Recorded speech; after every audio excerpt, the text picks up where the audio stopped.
What's up, everyone? John Rettinger from Techno Buffalo here with a full review of the AT&T branded LTE-capable Galaxy Note. This is the largest smartphone on the planet. Is it a phablet? Is it a tone? Is it too big for your pants? Let's go ahead and answer all these questions as we take a look at the Galaxy Note.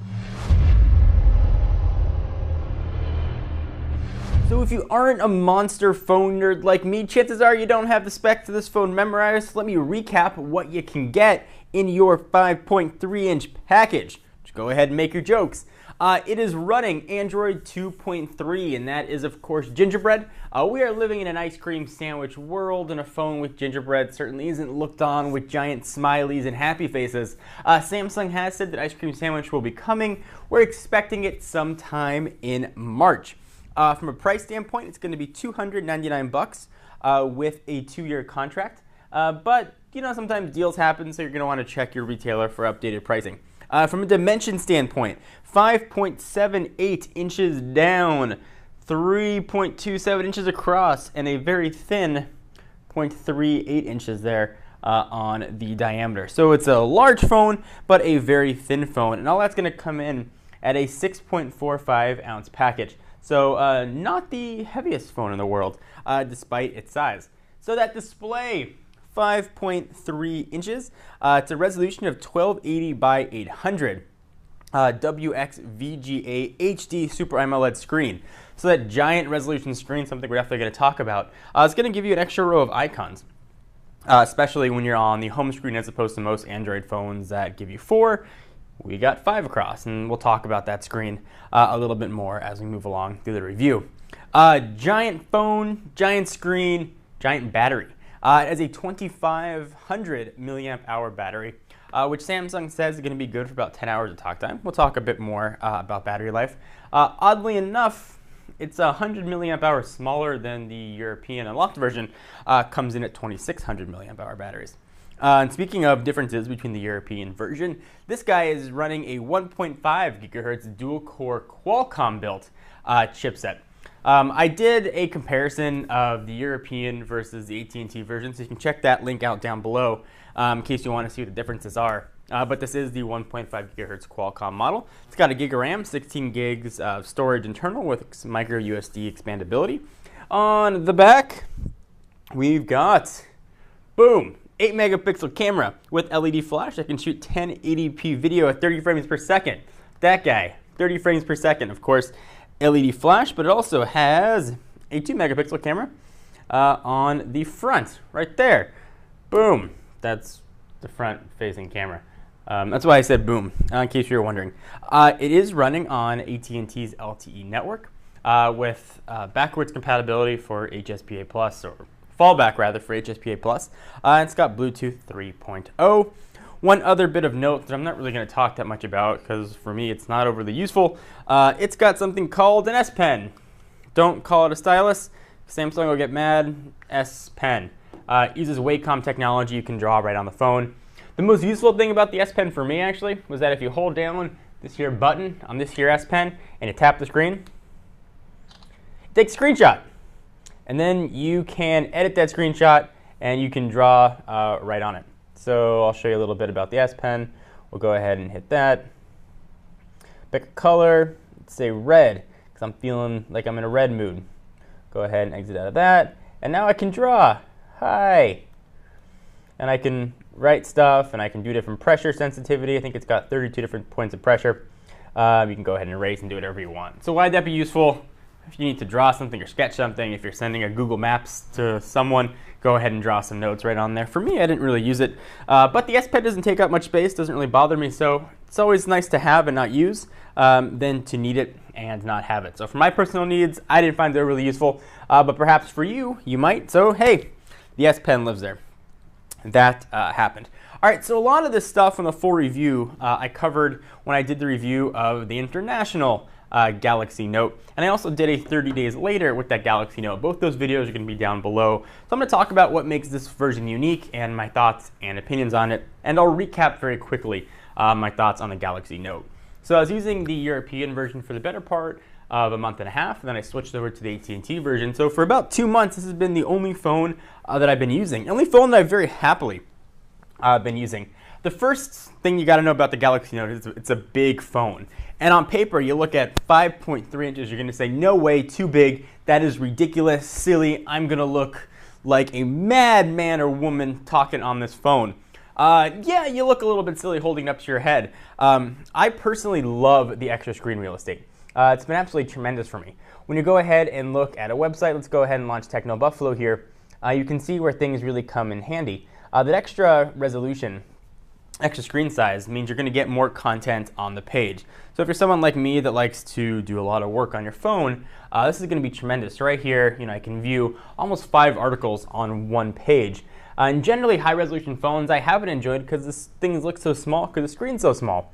5.3 inches, though, looks quite nice. The next fear that I had was it's not going to fit in my pants or my pocket. It will, and it does. Definitely it takes some getting used to, but it's not as odd as you might think. This is definitely one of those phones that if you're in the market for a new device, you want to go to the store and try it. You have to hold it in your hand to see if it's going to work for you. It's not so easy for one-handed use because it is so big. I have a relatively large hand with a freakish thumb. Actually, I know my thumb is gigantic. So for me, it's been okay. But if you're smaller framed, or if you're a woman with smaller hands, it's definitely going to need two-hand operation. This is a phone that is not for everybody. This is a phone that is not meant for everybody. You look at sort of mainstream devices, you're going to look at a device like the iPhone 4S, and on the Android side, let's pick the Galaxy Nexus as a phone with a more conventional form factor, as a phone with a more reasonable size that could fit in most pockets and fit in most purses. This phone is not that. Certainly it's meant for a certain subsection of users that want that bigger screen real estate. And I think that if you're a fan of Android, that means you're also a fan of device choice. You like the openness, you like that you can have sort of different screen size, different resolutions. So you can find the phone that best fits you and can fit your friend or whoever else might need it. And for me, this phone fits me perfectly. Whereas something smaller, like say the Galaxy Nexus, I appreciate that it's around. I like having more screen real estate. So this phone has been wonderful for me. But again, not going to be for everyone. You're really going to have to go and check it out. As you can tell by the fact that I've been using it for the past 2 months, I have absolutely loved it, and it's probably been my favorite phone of the past 12 months. I'd say the past year, but we're only in February, at least when I'm filming this review. Wonderfully powerful device. A knock on it, though, certainly is that it's running gingerbread in ice cream sandwich world. Hopefully we'll see a Samsung build of gingerbread with TouchWiz on top of it soon. If not, we can hope that the Cyanogen team can release their version of a custom ROM for this, so at least we can get our ice cream sandwich-ness on. Next thing, let's talk about battery life. And that was one of my big concerns, one of my concerns that completely went away when I used the European Galaxy Note. I was able to get through a full day taking it off the phone, or off the charger rather, at 7:30. I was able to get to about midnight with still 40-50% battery life, which is pretty impressive. It's about 5 to 10% less on the AT&T LTE version. We have LTE here in the office, so it has LTE signal. It's connected to Wi-Fi most of the day, and generally now I've got about 40% to 35 to 40 by the time I go to bed at night, which is wonderful. I charge my phone every night. I expect to charge my phone every night. You're probably not going to get 2 days use out of this, but you can easily get a day and a half. If you have battery fears or concerns, you don't really need to worry that much. The battery is removable though, so you can always pick up another one and go on your way. So that was one of the other big concerns that I had. LTE is certainly going to vary depending where you are. The screen here, and a lot's been made about the screen. It's a beautiful display. One of the more beautiful displays I've seen, but it's a pentile display, meaning the arrangement of pixels has a bit more of a blue and green pixels than other devices. But for me, things look great. Blacks look black, colors look vibrant. Probably one of the better looking screens I've seen. That's my dog Lucy. So you can see Lucy as a demonstration here of the camera. I'm trying to cover things that are unique to this particular device that I didn't cover in my review of the European version. TouchWiz is TouchWiz. I mean, you sort of know what you're getting. You're getting this custom overlay on top of Android. You're getting a different way to go ahead and view icons and shortcuts. It sort of pops up here nicely. If you pick widgets, you get an array here from the bottom. It's a little bit processor intensive and RAM heavy. I do like on the pull down, I can go ahead and adjust things right away. Airplane mode is here on the AT&T version. On the European version, you get an option to set it to vibrate, which I really did like having the option to have.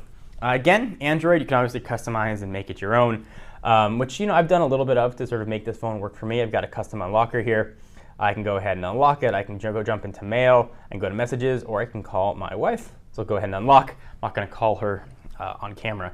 The next thing people have been making a big deal about, and I think rightfully so, is a processor. Samsung has elected to go with Qualcomm for the AT&T version. That has to do with LTE. They need a chipset that's compatible with LTE radios. Qualcomm currently is one of the leading providers of those. So yeah, it's a slower processor. There's no way around it than the Exynos processor found in the European version. You saw that when I did my comparison and we saw the quadrant scores. I haven't noticed any difference though in real world usage. My real world usage isn't very processor heavy. I use a lot of email on it. I'm not playing 3D games very much. I don't have time, unfortunately. So I haven't noticed much of a difference. But if you're the kind of person that likes to push your phone to the max, then you're going to want to consider perhaps looking at the HSPA Plus European version if the Galaxy Note's what you want. But if you're an everyday user that likes to play games and uses your phone for email, text, video, and web, you're not going to notice any problems with the device at all. I've really enjoyed the Galaxy Note. One thing that I do want to mention that I really haven't liked are these 4 capacitive buttons across the bottom. I really did much like more.